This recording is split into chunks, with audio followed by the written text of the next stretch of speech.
आलमी अमूर के माहिर मोहम्मद अली साहब हमारे साथ मौजूद हैं। मोहम्मद अली साहब, बहुत शुक्रिया आपके वक्त का। कहिएगा, ये जो हालिया कशीदगी में इजाफा हुआ, बिलखसूस जो ह्यूमैनिटेरियन पॉज लिया गया वक्ती तौर पर, उसके बाद क्या कहेंगे आप इस हवाले से?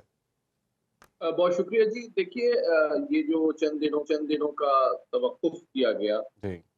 जंग के दौरान, उसके बाद जो जितनी शिद्दत से इसराइल ने दोबारा से जुल्म-सितम का सिलसिला शुरू किया है, वो इंतहाई अफ़सोसनाक और तकलीफ़देह तो है, लेकिन हैरानकुन नहीं। उसकी हुँ। बुनियादी वजह ये है कि जब ये टेम्परेरी सीज़फायर हुआ भी था, तो उसमें 3 चीज़ें जो थीं वो इंश्योर करती थीं कि शायद इसराइल दोबारा उसी जबरो-इस्तबदाद का दोबारा मुज़ाहरा करेगा। पहली बात ये है कि बदकिस्मती से जिन ममालिक ने इस सिफारतकारी में अपना अहम रोल प्ले किया, वो नाकाम रहीं इसराइल को पाबंद करने में कि अगर वो दोबारा जंग शुरू होती भी है, तो वो टारगेटिंग के हवाले से जो यूज़ ऑफ फ़ोर्स है वो सिविलियन ख़वातीन, बच्चों, अस्पतालों, कैंप्स, मसाजिद और चर्चेज़ पे ना करे, पहली बात। दूसरी बात ये कि क्या वो फ़ौज के गज़ा की जो मक़बूज़ा इलाके हैं, उससे जी। इनख़ला के हवाले से कोई बात नहीं की थी। और तीसरी बात ये कि जो ह्यूमैनिटेरियन रिलीफ़ वग़ैरह की जो चीज़ें भी पहुँची थी गज़ा में, उनका भी पायदार सप्लाई को बरकरार रखने की कोई गारंटी इसराइल ने नहीं दी थी। इससे ये एहतमाल को मज़ीद तक़वियत मिलती है कि बुनियादी तौर पे ये एक फ़लस्तीनियों की नस्ल कुशी का मंसूबा है, जो बिल्कुल। पूरी आलमी बरादरी के सामने जारी और सारी है। मोहम्मद अली साहब, इस्राएली वज़ीर-ए-आज़म ने धमकी लगाई है कि हिज़्बुल्लाह के हमले जारी रहे तो गज़ा की तरह लेबनान को भी तबाह कर देंगे। नेतन्याहू की धमकी के तनाज़ुर में अगर हम देखें, कितना ख़तरनाक लग रहा है आपको ये सारा मामला, और कितना ये जो सूरत हाल है, ये आलमी जंग की जानिब बढ़ती जा रही है? देखिए, इस जंग के 4 महाज़ हैं। एक महाज़ गज़ा है। दूसरा जो महाज़ है वो जो और कई बैटलफ़ील्ड्स खुल रही हैं, जिस तरह आपने लबनान की सरहद का हवाला दिया जी हिज़्बुल्लाह हाँ। के साथ। इस तरह आप जानती हैं कि सैकड़ों फ़लस्तीनियों को इसराइली शहीद कर चुके हैं, वेस्ट बैंक में भी। जी, जी। उसके अलावा कल की रात की जो लेटेस्ट रिपोर्ट्स हैं वो ये हैं कि हूतीज़ ने भी कई ड्रोन हमले करने की कोशिश की है, जिसमें अमरीकी बहरिया भी शामिल थी उनको शूट डाउन करने में। और साथ ही साथ आप जानते हैं कि जो अमरीकी बेसेस हैं शाम में और इराक में, उन पे भी हमले जारी हैं मुख्तलिफ ग्रोहों की जानिब से। तो डेफ़िनेटली ये कॉन्फ्लिक्ट, पहली बात जो आपको रिकॉग्नाइज़ करनी चाहिए वो ये है कि ये सिर्फ़ गज़ा तक महदूद नहीं है ये, हुँ। बल्कि ऑलरेडी इसकी इंटेंसिटी डिफरेंट है, फ्रीक्वेंसी डिफरेंट है, शिद्दत डिफरेंट है, लेकिन ये 4-5 महाज़ बैक वक़्त खुल रहे हैं। अब मोहम्मद अली साहब, तो अब अ, इसका क्या हल नज़र आता है? अब क्या करना चाहिए तमाम ममालिक को, बिलख़ुसूस मुस्लिम उम्मा को मिलकर? देखिए, चूँकि आलमी बरादरी भी और मुस्लिम उम्मा इंतहाई गम-ओ-गुस्से भी कर रही है, इसराइल पे दबाव भी डाल रही है, उसको कंडेम भी कर रही है। लेकिन देखिए, 2 बातें हैं जो कि अनफॉर्चुनेटली अभी तक सामने नहीं आ रही। एक तो ये कि माशी और दिफ़ाई जो इमदाद है इसराइल को, वो अगर मुनक़ता हो, तो फिर वो इसराइल को मजबूर किया जा सकेगा कि वो जंगबंदी पर मजबूर हो सके। हुँ। लेकिन बदकिस्मती से अभी तक देखें, चूँकि उसकी 14 अरब डॉलर की दिफ़ाई इमदाद का अमेरिका ने ऐलान किया इस जंग के दौरान, और साथ ही साथ आप जानते हैं कि वो तमाम तर असलहा जो वो यूज़ कर रहे हैं वो अमरीकी साख्त का है। तो असल जो जंग है सिफ़ारती और सियासी महाज़ जो है ना, वो अमरीकी कांग्रेस और अमरीका है कि जी। वहाँ की जो अपोज़िशन पार्टी और ह्यूमन राइट्स ऑर्गनाइज़ेशन और जो दीगर सियासी मुखालिफिन हैं, क्या वो बाइडेन एडमिनिस्ट्रेशन पे ये दबाव डालने में और उसको कायल करने में कामयाब हो सकते हैं कि जनाब इस जंग में एकतरफ़ा जो हिमायत है इसराइल की, ये आपके सियासी मुस्तक़बिल के लिए भी मुश्किलात पैदा कर मोहम्मद सकती अली है। और मैं मोहम्मद अली साहब, देखिए, इस हवाले से भी कहिएगा कि हालिया जो है दिनों में हमने देखा है, किताब भी छपी थी जिसमें ये तासुर दिया गया या ये मौक़िफ़ अपनाया गया कि फ़लस्तीन को इज़राइल जो है वो एक टेस्टिंग लेबॉरेटरी के तौर पर यूज़ करता है, जहाँ पर जो जदीद हथियार हैं उनका इस्तेमाल करके दुनिया को दिखाया जाता है, और फिर जो इंटरनेशनल बायर्स हैं उनको ट्रैक किया जाता है। और हालिया दिनों में ये द गार्डियन में एक आर्टिकल भी छपा इसी हवाले से, जिसमें बताया गया है कि किस तरह से एक आर्टिफिशियल इंटेलिजेंस बेस्ड जो सॉफ्टवेयर एक सिस्टम है, उसको यूज़ किया है इज़राइली डिफेंस फोर्सेस ने टारगेट्स को सेलेक्ट करने के लिए।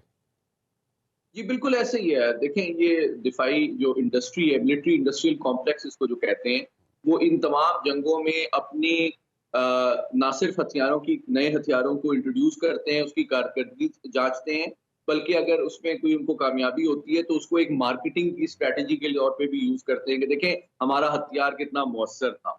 ये इसका हुँ, एक तकलीफ़देह पहलू है। लेकिन मैं वो जो पॉइंट मेक करना चाह रहा था, जो जी ज़्यादा आपकी दिलचस्पी का बायस होगा, वो ये है कि देखिए ऑलरेडी अमेरिका के अंदर जो आइंदा आने वाले इलेक्शंस हैं, जी जी जी, उसमें ऑपोजिशन पार्टी और इवन जो डेमोक्रेट एडमिनिस्ट्रेशन है, उसके अंदर भी ये आवाज़ें उठ रही हैं, जिसकी वजह से शायद बाइडेन एडमिनिस्ट्रेशन के लिए री-इलेक्शन कैंपेन में मुश्किलात पैदा हों, क्योंकि उन्होंने इतना खुल के इसराइल की बिल्कुल उनकी हिमायत की है। मकबूलियत में भी लेकिन काफ़ी कमी आई है।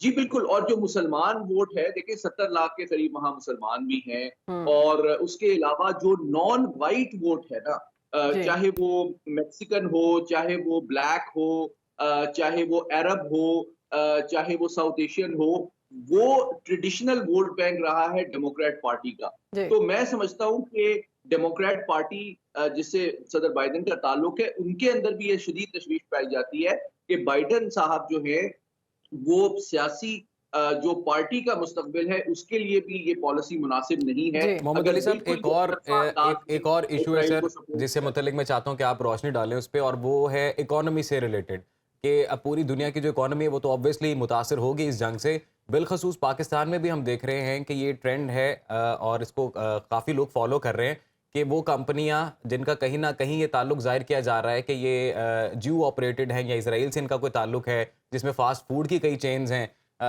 वहाँ पे अवाम ने टोटल बायकॉट कर दिया है, लेकिन जो काम करने वाला अमला है वो पाकिस्तानी है। लोग इस हवाले से कई खबरें हम तक भी पहुँची हैं कि लोगों को उनके रोज़गार जो है वो कमाने में मुश्किल आ रही है। तो ये जो कॉम्प्लेक्स एक सिचुएशन बन रही है, इसको किस तरह से देखेंगे आप? ये बहुत अहम सवाल है।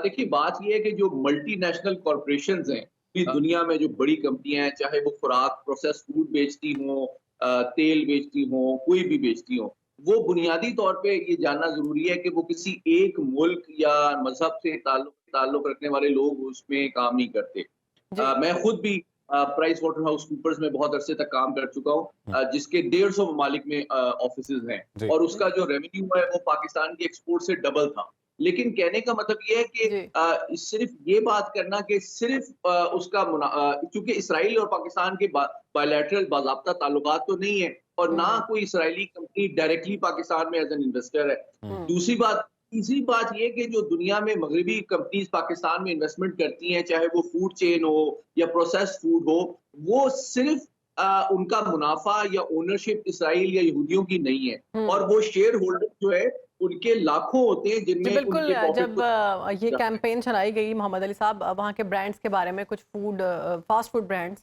जो बड़ा फ़ेमस है, तो उस पर ये सोशल मीडिया पर उनकी जानिब से ये चीज़ सामने आई थी कि ये सिर्फ़ उन्हीं की जानिब से नहीं बल्कि इसमें पाकिस्तान का भी पैसा शामिल है और दीगर कुछ और भी लोग इसमें शामिल हैं। अच्छा, मैं जो लास्ट में आपसे कमेंट चाहती हूँ वो है ये कि फ़लस्तीनियों के कत्ले-आम में हमने देखा 2 से 4 इस्लामी ममालिक जिनमें ईरान हो गया, तुर्की हो गया, पाकिस्तान हो गया या फिर कतर की जानिब से भी सालिसी का किरदार अदा किया गया। इनके अलावा कोई ख़ास रद्द-ए-अमल हमने नहीं देखा किसी इस्लामी ममालिक का। तो 57 मुस्लिम मुल्क किस चीज़ का इंतज़ार कर रहे हैं? देखिए, मैं मुख्तसर बताता हूँ कि जो 57 ममालिक की आपने बात की, हकीकत में इनके 3 ग्रुप्स हैं।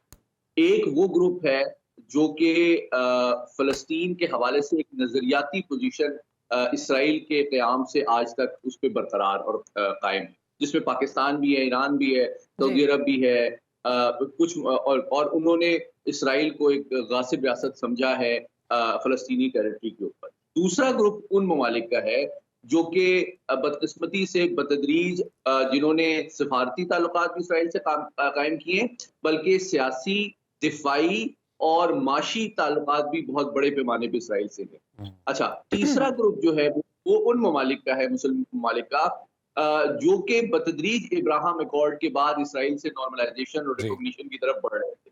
तो इस जंग के नतीजे में मैं समझता हूँ सबसे ज़्यादा जो असर पड़ा है वो तीसरे ग्रुप के ऊपर पड़ा है, क्योंकि फौरी तौर पर इसराइल से उनके ताल्लुकात की नॉर्मलाइज़ेशन जो है वो अब नज़र नहीं आती है। लेकिन ये हकीकत है कि इस वक़्त चंद ममालिक ऐसे रह गए हैं जो कि नज़रियाती एतबार से इसराइल की मुखालफत भी करते हैं, उसको रिकॉग्नाइज भी नहीं करते और उसके साथ किसी किस्म का राब्ता नहीं रखते।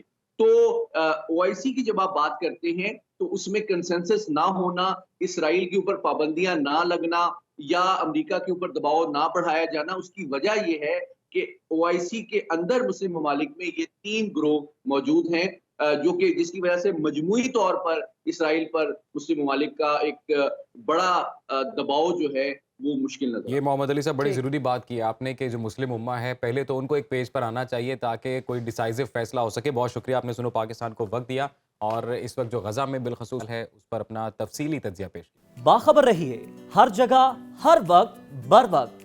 अभी सुनो न्यूज का यूट्यूब चैनल सब्सक्राइब करें और बेल आइकन पर क्लिक करें और जानिए मुल्की और गैर मुल्की हालात व वाक़यात यकीन के साथ।